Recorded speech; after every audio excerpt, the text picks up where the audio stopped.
Hey there, and welcome to our update video for student orgs for 2021.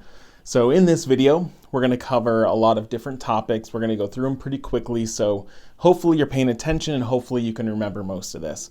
We're going to tackle events, we're going to tackle tabling, we're going to tackle marketing, we're going to tackle a lot here, and things that have changed and some reminders about things, the way things used to be that maybe you've forgotten. We understand a lot of you maybe have not been an officer of a student org when campus was open. So there might be things like reserving rooms, putting up flyers, things that you've never had to do. So hopefully this video can remind you about how some of those processes work. Now, after you watch this video, and there's a few other videos that we're going to email you that are going to be required, you're going to watch all these. There's also a form that you're going to sign, and there's a few check boxes that you're going to agree to, usually correlating with some of these trainings that we're mandating that you watch. So it's required that one person from each student org does this. It doesn't hurt if more people do, but at least one person needs to. So we're going to dive in to some of our topics. Now, the first big thing that we want to talk about is we want to clarify what student life, this department, who I work for, what student life is, because there are some other departments that people get us mixed up with. And so here's a crash course on student life, hub scheduling, and ASUCR.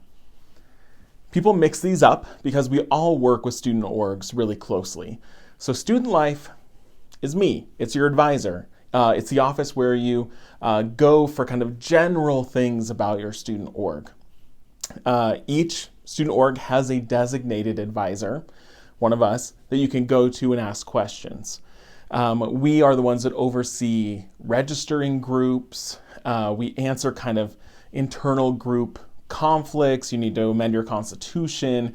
You need help with fundraising. You want to know tips for marketing, kind of really general things. Usually start with us, start with student life. But you're also going to encounter offices like hub scheduling.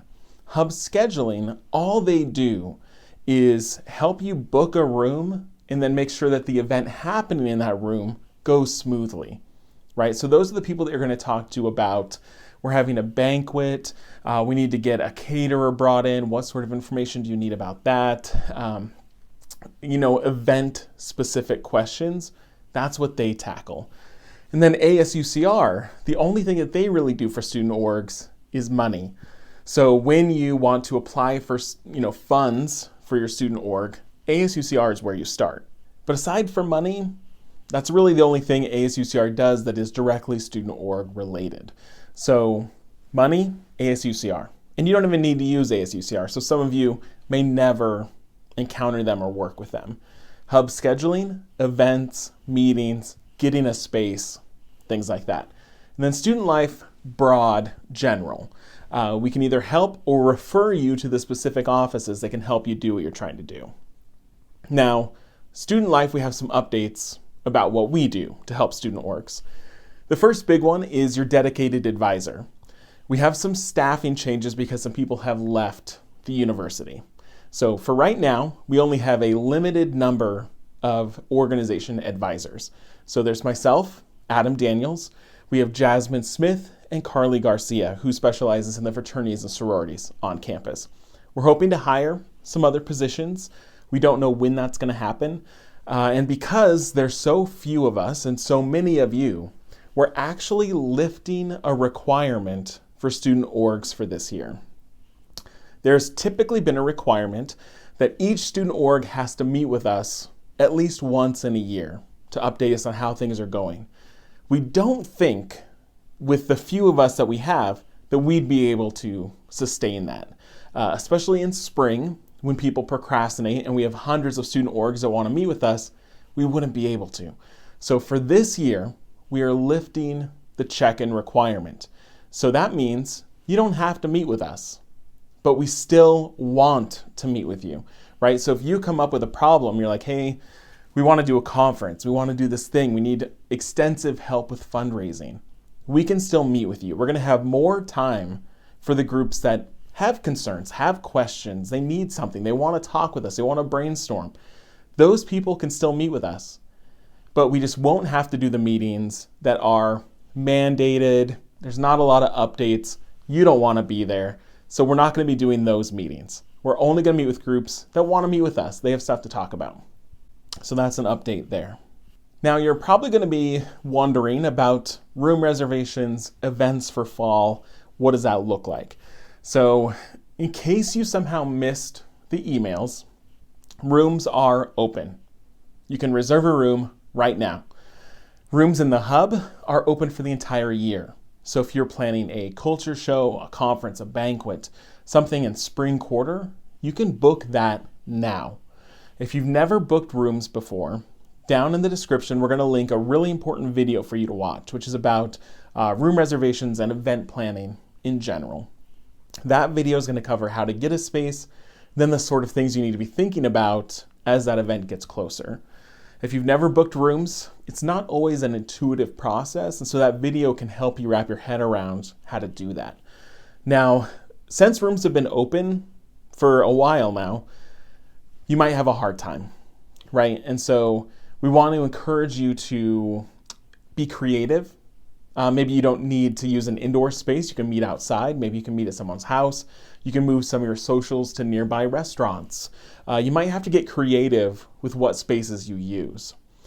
Academic spaces are slowly coming online, meaning once they know the class schedules, things are finalized, that means those classes are then going to open for student orgs to reserve.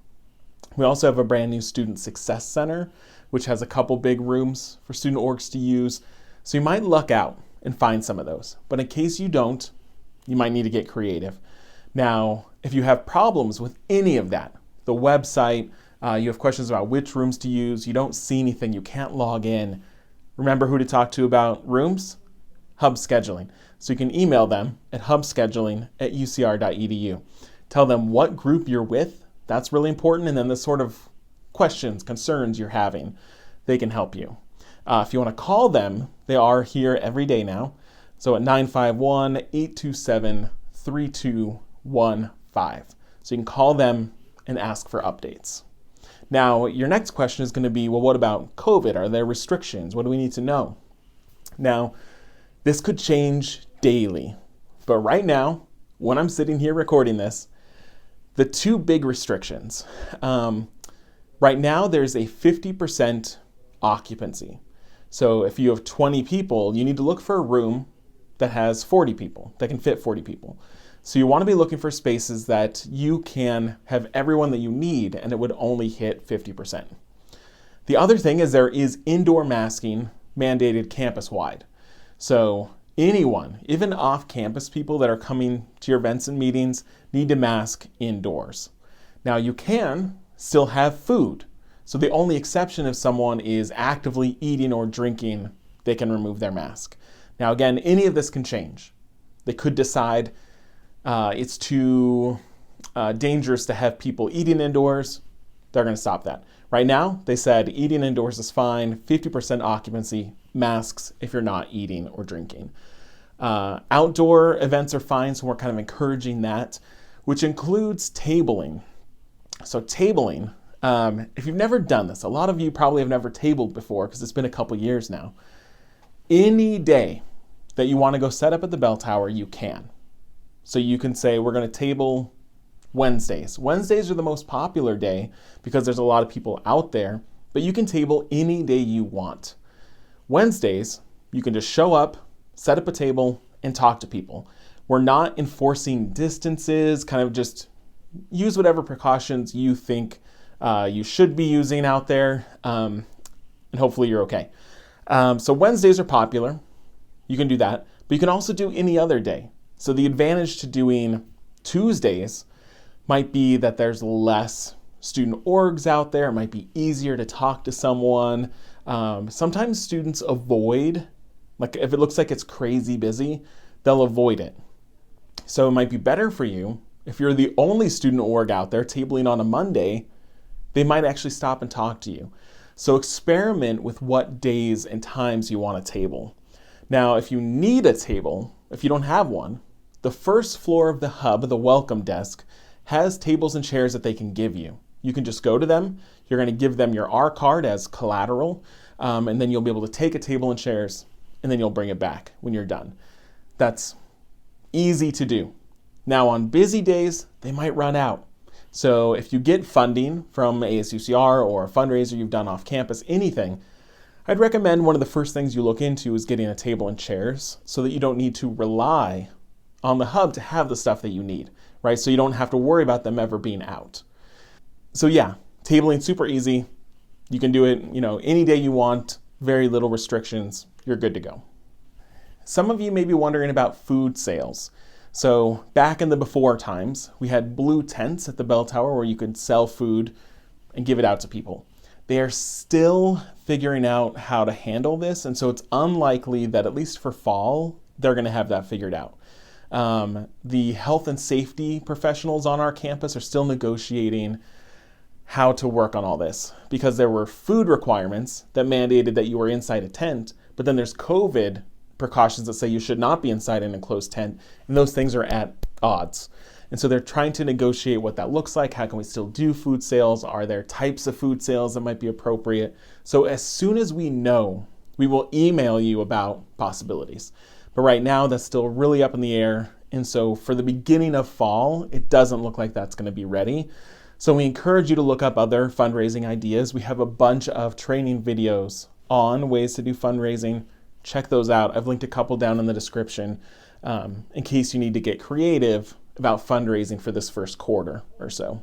So I talked about student life. I talked about the hub scheduling, events, that piece. Now you might have some questions about funding. So about ASUCR. So you can start the process now. So you can already start activating your account for the year, getting ready to submit your budget. So if you haven't already, go to the ASUCR website, linked down in the description, and it's really laid out simply where there's kind of the 3 big steps that you need to complete if you want to get funding. I would encourage you to really think about the budget that you're asking for, because once it's approved, there's not a lot of going back and making edits, or you don't want to end up halfway through the year, you need something, but that thing is not approved. It's not something that they said they would reimburse you for. So really think about the entire year. Think about the big events you're going to want to do at the end of the year. What is the money that you need to make those things happen? So start doing that now. But again, we are not the experts on funding. And so you can always email asUCRfinance@ucr.edu and ask some of those questions. You can also go in person. ASUCR and Student Life are both here on the 2nd floor of the hub. You can go to ASUCR and see if they can answer your questions in person.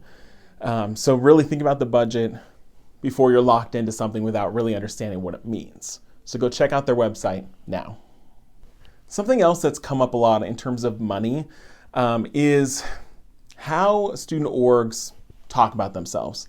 And there's a term that we encourage student orgs to not use ever, and that is the term nonprofit organization. Now, some people think that nonprofit is the same as a group that doesn't make a profit. That is not true. Being a nonprofit org is a tax status. It's something you apply for, you pay for, and then gets granted to you. Very few student orgs might actually be nonprofits. If you've gone through the work, you file taxes every year, you've done everything, and you are a nonprofit, great. But if you're not, misleading someone, so say you do a fundraiser, you go down to Rubio's, and they say, "Are you a nonprofit?" And you say, "Yeah, sure." That can get you in a lot of trouble, because if any business gives you money, either in exchange for services or they give you a donation, and they think you're a nonprofit, when taxes come around and they say, "Well, we need your nonprofit number," and you can't provide it, they're going to be pretty upset with you.